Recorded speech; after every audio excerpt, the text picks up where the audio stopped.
Let's talk about two gimbals, and I've had a similar video to this one, and this is the second iteration of this video of two gimbals that I put head to head at the same time to figure out which one I like the most and end up going with one over the other. And unlike my last video, the reasons are kind of complicated, so I want to break them down for you.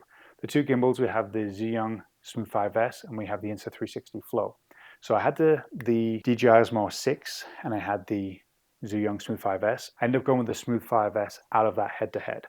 I then got wind that Insta360 was coming out with this Flow, and I saw a lot of videos on it. I thought, oh, this is very interesting. I want to get it in my hands, and I ended up getting that one and putting the Smooth 5S and the Flow together and seeing which one do I like the most. Now, the Flow was very similar to the Osmo 6, like very, very similar. There's so many similarities, it's crazy.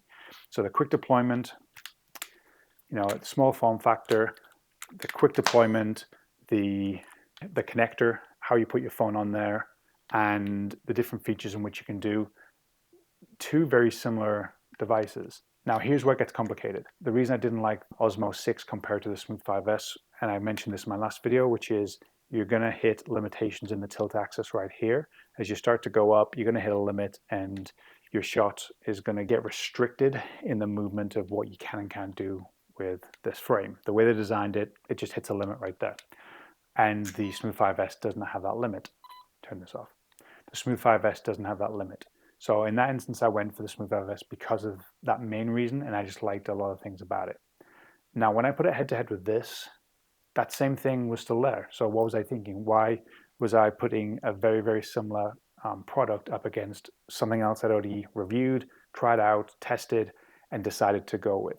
So of that battle, of that head-to-head, the Smooth 5S and the Flow ended up winning.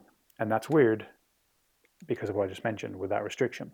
So the reason I went with this as opposed to the Smooth 5S really was the tracking on this. I can place this down. It does have the little feet in the bottom of this thing. Not that I really use them that much because I use my tried and tested little mini tripod right here. And also it's extendable, so it comes in handy for situations like that. So with that aside, it really was the AI tracking. I can place this down on the steady tripod that I just showed you and say I have this tracker subject. And a lot of times this was in my gym, and I've been doing videos for my gym where I've been filming the trainers and doing like a spotlight on them, or I've been spotlighting a member and interviewing them and whatnot. And I'd put this down and I would track them, and this thing would just sit there and track. And it could be 5 minutes, it could be 10 minutes. And for the most part, this thing kept tracking its subject. Sometimes I'd go back to it and it'd be looking at something else. It just does really well. And the idea is it's looking at its subject, and your subject goes behind a person, your subject goes behind a tree, a wall, whatever it may be.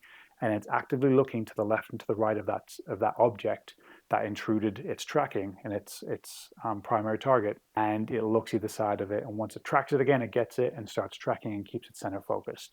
As well as you can change the focus so the subject isn't dead center. You can put it to the left, to the right, slightly up, slightly down, and it just knows and it tracks. So my reasoning behind going with this was that, and the focus of our social media, a lot of it is Brackstone family. So it's us, it's our kids, it's different scenarios in which we're, different places we're going, different things we're doing, different technologies we're using in our day-to-day life to capture life and our adventures. And I just figured this suits what we need within that realm and within our social media and what we need to capture, and other things I was doing like the gym better than what I could do with the Smooth 5S. So as capable as that gimbal is, in that head-to-head, this one won. Weird. The same issue I run into with this was on the DJI Osmo 6, but still I went with this one. I don't know if it was a heart decision or if it was a head decision. In that instance, I went with it, and I've had this since it released. I got it probably the week it released, and still use it, still love it.